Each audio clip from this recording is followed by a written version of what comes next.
오늘은 정말 듣기만 해도 피가 거꾸로 솟을 만한 사연을 소개해드리겠습니다. 가족이라는 이름 아래 벌어진 믿을 수 없는 이야기, 어디까지가 진짜일지, 어디까지가 끝일지 알 수 없는 막장 드라마 같은 현실. 김수진 씨가 보내온 사연인데요. 정말 한순간도 눈을 뗄 수 없을 겁니다. 자, 이제 시작해볼까요? 안녕하세요, 주인장님. 제 이름은 김수진입니다. 요즘 매일같이 라디오를 들으며 다른 사람들의 사연에 귀 기울이다가 오늘은 제 이야기를 털어놓고 싶어졌어요. 저는 한때 정말 행복하게 살았다고 생각했지만 지금은 너무나도 답답하고 억울한 마음뿐입니다. 어디에도 털어놓을 곳이 없어서 이렇게 사연을 보냅니다. 저는 고등학교 동창이었던 이재훈과 결혼했습니다. 재훈이는 어렸을 때부터 저와 같은 동네에서 자랐고 우리 부모님도 오랫동안 이웃으로 지내며 서로 도우며 살았습니다. 고등학교 때부터 우리는 그저 친구 사이였지만 대학을 졸업하고 우연히 다시 만나면서 연인으로 발전했어요. 재훈이는 언제나 따뜻하고 성실한 사람이었고 저는 그의 그런 모습에 자연스럽게 마음이 끌렸습니다. 그는 항상 저를 먼저 생각해주고 무슨 일이 있어도 제 편을 들어주는 그런 사람이었어요. 그래서 저는 이 사람이면 평생을 함께할 수 있겠다고 확신했어요. 연애 시절에 우리는 누구보다 행복했습니다. 매일 밤늦게까지 통화하며 서로의 하루를 이야기했고 주말이면 작은 여행을 다니며 추억을 쌓았습니다. 재훈이는 언제나 저를 웃게 만들었고 그의 곁에 있으면 세상에 못할 일이 없을 것 같았어요. 결혼을 결심했을 때 양가 부모님도 크게 기뻐하셨습니다. 특히 제 부모님은 재훈이를 친아들처럼 아껴주셨고 재훈이도 부모님께 잘하겠다고 다짐했죠. 결혼 준비를 하면서 우리는 부모님께 경제적 도움을 받지 않기로 약속했습니다. 우리 힘으로 결혼식을 준비하고 작은 아파트에 신혼집을 꾸려가며 모든 걸 함께 해내고 싶었어요. 결혼식 날 서로를 바라보며 우리 힘으로 잘 살아보자 다짐을 나눴던 그 순간은 제 인생에서 가장 행복한 순간이었습니다. 매일 아침마다 서로의 얼굴을 보며 웃고 저녁이면 손을 잡고 동네를 산책하며 하루의 피로를 풀었어요. 우리의 결혼 생활은 소박했지만 정말 완벽하다고 느꼈습니다. 하지만 그 행복은 오래가지 않았습니다. 결혼 후 1년쯤 되었을 때 시댁의 경제적 문제가 수면 위로 드러나기 시작했습니다. 시아버지는 동네에서 작은 식당을 운영하시며 주식 투자에 손을 대셨는데 그만 큰 돈을 잃으셨다고 했습니다. 우리는 그 사실을 전혀 모르고 있었어요. 그저 식당이 잘 안 돼서 힘든 줄만 알았죠. 그러던 어느 날 시아버지께서 갑자기 우리 집에 오셔서 요즘 장사가 너무 안 돼서 힘들다며 돈을 빌려달라고 하셨습니다. 그 순간 저는 정말 당황스러웠습니다. 우리가 결혼할 때 부모님께 도움을 받지 않겠다고 약속했는데 이렇게 갑작스럽게 시댁에서 금전적인 도움을 요청해 오니 어떻게 해야 할지 몰랐어요. 사실 저희도 결혼 초기라 경제적으로 넉넉하지 않았거든요. 남편과 저는 결국 고민 끝에 먼저 우리 힘으로 해결해 보자고 합의했습니다. 그래서 둘이 함께 은행에 가서 마이너스 통장을 만들고 대출을 받아 시부모님께 빌려드렸습니다. 우리도 시작한 지 얼마 되지 않아 돈이 부족한 상황이었지만 그럼에도 시댁을 도와야 한다는 생각에 그렇게 했어요. 처음에는 시부모님도 고마워하셨고 저희도 조금이라도 도움이 될 수 있어 다행이라고 생각했습니다. 하지만 대출을 받은 돈도 빠르게 소진되었고 시부모님의 문제는 해결될 기미가 보이지 않았어요. 시간이 지날수록 대출 상환에 대한 압박은 커졌고 우리 부부는 더 이상 빚을 늘릴 수 없는 상황에 이르렀습니다. 이제는 더 이상 감당할 수 없게 되자 결국 너무 죄송했지만 여유로운 저희 친정 부모님께 도움을 요청할 수밖에 없었습니다. 처음에 저희 부모님은 가까운 사이니까 도와드릴 수 있으면 도와드리자며 흔쾌히 돈을 빌려주셨어요. 저는 부모님께 너무 감사했지만 한편으로는 마음이 무거웠습니다. 그때는 그저 시댁이 힘들어서 그런가 보다 싶었지만 점점 불안감이 스며들기 시작했습니다. 얼마 지나지 않아 시아버지께서 다시 우리 집을 찾아오셨고 이번에 친한 친구분께서 좋은 정보를 주셔서 지금까지 빚졌던 것을 만회할 좋은 투자 기회가 생겼다며 추가로 돈을 요구하셨어요. 이번에 잘 되면 너희들에게 빌린 것과 사돈댁에 빌린 것까지 다 갚을 수 있다고 말씀하시면서요. 남편에게 이제 그만하자 우리도 힘들다고 말했지만 남편은 아버지가 이번에 만회하실 수 있다고 하시니까 이번 한 번만 더 도와드리자며 저를 설득했습니다. 남편은 원래부터 무척 가정적이고 부모님을 존경하는 사람이었거든요. 하지만 그 존경심이 도를 넘어서 마치 부모님을 위해서라면 뭐든지 할 수 있는 것처럼 보였습니다. 처음에는 그런 남편이 듬직하게 느껴졌지만 시간이 지날수록 우리 가정은 뒷전이라는 생각에 속상해졌어요. 그러나 시댁의 요구는 멈추지 않았습니다. 시아버지의 투자 실패가 반복되면서 시댁은 점점 더 큰 빚을 지게 되었고 결국 빚잔치가 벌어지면서 살던 집에 차악까지 들어왔습니다. 시부모님은 그 집에서 쫓겨날 상황에 처했고 시아버지는 이제 우리 친정이 운영하는 건물의 빈 방을 자신들이 사용하게 해달라고 하셨습니다. 시아버지는 가족끼리 좀 도와주면 안 되겠냐고 하셨지만 제 부모님은 이미 여러 번 도와주셨기에 더는 해드릴 수 없다고 거절하셨습니다. 그러자 시아버지는 가족끼리 이럴 수 있냐며 목소리를 높이셨고 친정 부모님과 말싸움까지 벌어졌습니다. 저는 너무나 창피하고 속상했습니다. 우리 부모님도 힘들게 버신 돈으로 일군 재산인데 저 때문에 이런 상황에 직면하게 해드린 것이 불효가 따로 없구나 라는 생각이 들었어요. 시댁의 요구가 너무 당연한 것처럼 변해가는 모습에 그리고 그걸 막지 못하는 남편의 태도에 지칠 대로 지쳐버렸어요.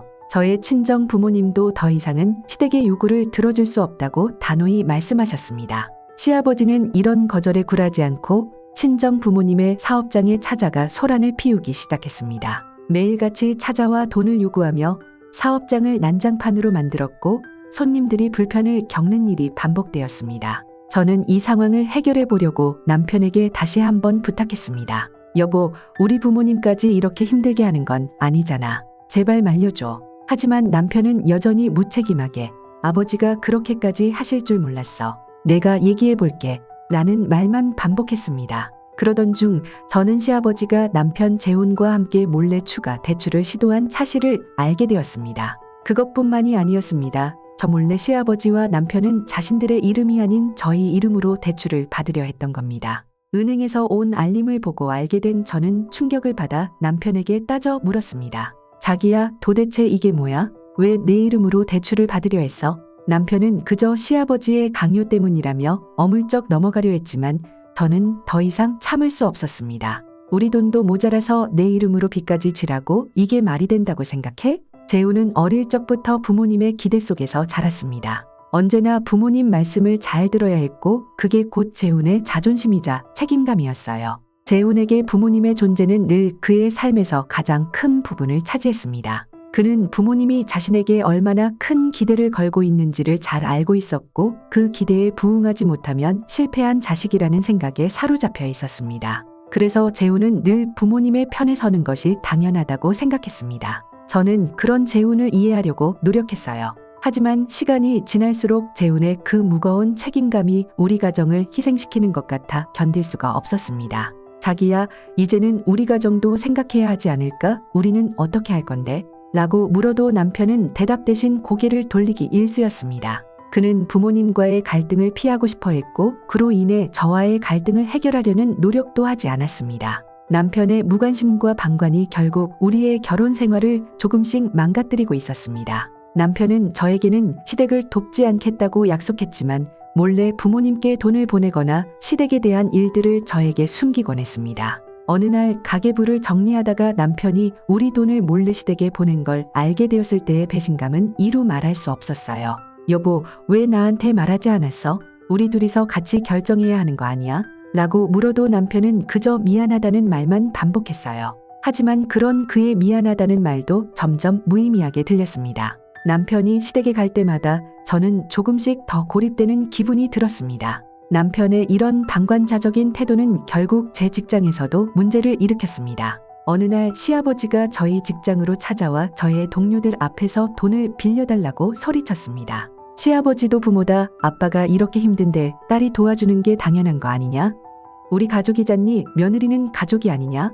회사 안에서 저를 공개적으로 몰아세웠습니다. 상사와 동료들이 지켜보는 가운데 저는 얼굴이 새빨개지며 어찌할 바를 몰랐습니다. 저는 어쩔 수 없이 사정을 설명하며 시아버지를 겨우 내보냈지만 회사 내 소문은 순식간에 퍼져나갔고 그 후로도 계속해서 동료들의 수군거림과 상사의 눈치를 보며 일해야 했습니다. 이 사건 이후로 저는 직장에서조차 마음 편히 있을 수 없게 되었고 남편에게 하소연했지만 돌아오는 답변은 늘 같았습니다. 아버지가 워낙 급해서 그랬을 거야. 너무 신경 쓰지 마. 저는 직장에서의 스트레스와 시댁 문제로 인해 결국 건강에도 문제가 생기기 시작했습니다. 밤마다 불면증에 시달리고 아침이면 일어나기조차 힘들어졌습니다. 병원을 찾아가면 의사도 스트레스가 주 원인입니다. 조금 쉬어야 합니다. 라고 했지만 직장을 그만둘 수도 시댁을 어떻게 할 수도 없었습니다. 그럴수록 시댁의 요구는 더 노골적이 되었고 저의 몸이 점점 망가져가는 걸 느끼면서도 아무것도 할 수 없었습니다.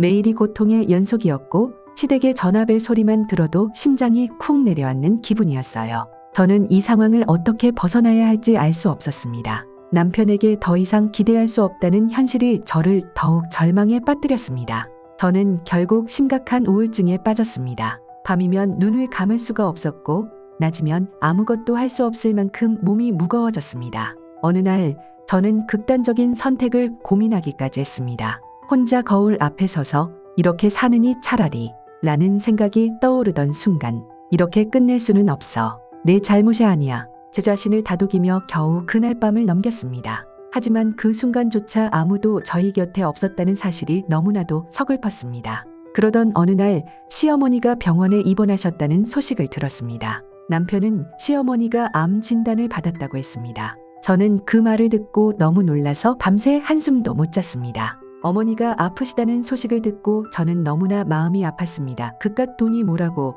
사람 죽으면 아무것도 아닌 돈인데 라는 생각이 들었습니다. 남편도 크게 상심한 모습이었고 저는 남편을 위해서라도 또다시 친정 부모님께 도움을 요청했습니다. 부모님은 저를 보며 안타까운 표정을 지으셨지만 그래도 어머니가 아프시다는데 어쩌겠니? 라며 병원비를 보태주셨습니다. 하지만 얼마 지나지 않아 시어머니의 병이 암이 아니라는 사실이 밝혀졌습니다. 실제로는 단순한 위염이었고 병원비도 필요 이상으로 청구된 것이었어요. 시어머니는 아프지도 않았는데도 불구하고 암에 걸린 척하며 저희를 속이고 돈을 요구한 것이었죠. 시어머니는 가짜 진단서를 만들어서 돈을 요구했던 것입니다. 저는 이 사실을 알게 되었을 때 너무나 분노했습니다. 시어머니가 아프다는 것도 거짓이었고 병원비를 핑계로 돈을 뜯어내려는 속셈이었던 거죠. 남편에게 따지듯이 말했습니다. 어떻게 이럴 수 있어? 부모님이 우리를 속인 거잖아. 하지만 남편은 여전히 시댁을 두둔하며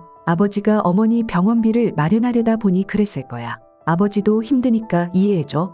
라며 이해할 수 없는 변명만 했습니다. 그 말을 듣는 순간 저는 더 이상 이 사람과 함께할 수 없다는 걸 확신했습니다. 남편은 부모님의 거짓말을 당연하게 여기고 저를 설득하려고조차 하지 않았어요. 그때 저는 모든 게 무너져 내리는 기분이었어요. 결정적인 사건은 그 후에 일어났습니다. 시아버지가 직접 우리 친정 부모님이 운영하는 가게에 찾아가 난동을 부린 거였습니다. 부모님이 이미 여러 차례 시댁을 도와주셨고 더는 여유가 없다고 하자 시아버지는 가게 안에 있는 물건을 집어던지며 가족끼리 이럴 수 있냐 소리쳤습니다. 가게 손님들이 모두 놀라 도망치고 결국 경찰까지 출동하는 사태가 벌어졌어요. 시아버지는 경찰이 도착해도 아랑곳하지 않고 소리를 지르며 저희 부모님에게 욕설을 퍼부었습니다. 시아버지는 심지어 가게 앞에서 길을 막고 들어오는 손님들에게 자신이 겪고 있는 억울함을 떠들어대며 친정 부모님을 헐뜯기 시작했습니다. 여기 집딸이 내 며느리인데 친정 부모와 함께 우리를 무시하고 내가 이런 취급을 받고 서러워서 못 살겠다. 라고 소리를 지르는 그의 모습을 보고 주변 사람들은 수군거리며 하나둘 자리를 떴습니다. 그날 밤 부모님은 저를 부르셔서 이제 그만하자. 내 시댁이 이렇게 하는 건 정말 아니잖니. 라고 말씀하셨습니다. 저는 그 말을 듣고 무슨 말을 해야 할지 몰랐어요. 그저 눈물만 나왔습니다. 이제는 정말 끝이라는 생각에 제 안에 모든 감정이 무너져 내렸습니다. 그날 밤 저는 남편에게 마지막으로 말했습니다. 이제 우리 끝내자. 나는 더 이상 이 결혼을 유지할 자신이 없어. 당신은 계속 부모님을 도와드려. 하지만 나는 이제 더는 못해. 그럴 자신이 없어. 남편은 그제서야 저를 붙잡고 다시 시작해보자. 내가 잘못했어. 이번엔 정말 내 말을 들을게. 라고 했지만 저는 그 손을 뿌리쳤습니다. 이미 너무 지쳐 있었고 남편과 시댁을 더는 믿을 수가 없었습니다. 그동안 저는 이 결혼을 지키기 위해 정말로 노력했지만 이제는 저 자신을 지키는 게 더 중요하다는 걸 깨달았어요. 결국 우리는 이혼했습니다. 저는 다시 친정으로 돌아가 부모님의 도움을 받으며 지냈습니다. 제 자신을 다시 찾아가는 과정은 쉽지 않았지만 저는 포기하지 않았습니다. 직장으로 복귀하며 다시 일에 집중했고 매일매일 조금씩 자존감을 회복해 나갔습니다. 요가를 시작하며 마음의 평화를 찾으려 했고 새로운 취미를 통해 제 자신을 돌보는 법을 배웠어요. 저는 이제 더 이상 과거의 아픔에 얽매이지 않고 제 삶을 살아가기로 결심했습니다. 다시는 누구에게도 휘둘리지 않고 제 삶의 주도권을 되찾고 싶었거든요.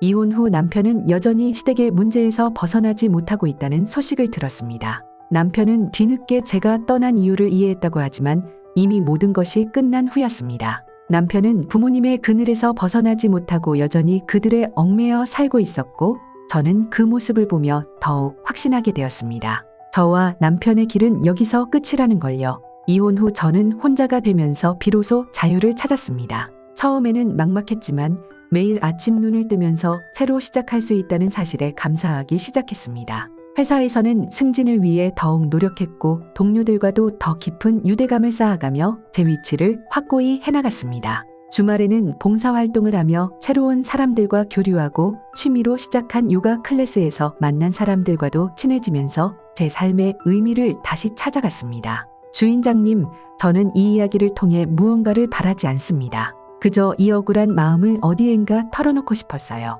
결혼할 때 우리는 평생 서로를 지켜주겠다고 약속했지만 저는 그 약속을 지킬 수 없게 되어 너무나도 미안한 마음입니다. 하지만 저도 제 자신을 지키기 위해 이 선택을 할 수밖에 없었습니다. 누군가 이 이야기를 듣고 제 마음을 조금이라도 이해해 준다면 저는 그것만으로도 위로가 될 것 같습니다. 끝까지 들어주셔서 감사합니다. 오늘 밤 이 사연을 누군가가 들어준다면 저는 조금이라도 가벼운 마음으로 잠들 수 있을 것 같아요. 정말 듣는 내내 숨이 막히고 화가 치밀어 오르는 사연이었네요. 김수진 씨의 이야기는 어디서부터 잘못된 걸까요? 가족이라는 이름으로, 사랑이라는 이름으로 너무 많은 것들이 무너져 내린 것 같습니다. 수진 씨는 끝내 자신의 삶을 찾아 나섰지만 그 과정에서 겪은 고통은 말로 다 할 수 없을 거예요. 여러분은 어떻게 생각하시나요? 가족이라는 이름으로 어디까지가 희생이고 어디서부터가 지나친 요구일까요? 여러분의 의견이 궁금합니다. 오늘 사연 보내주신 김수진 씨께 감사드리며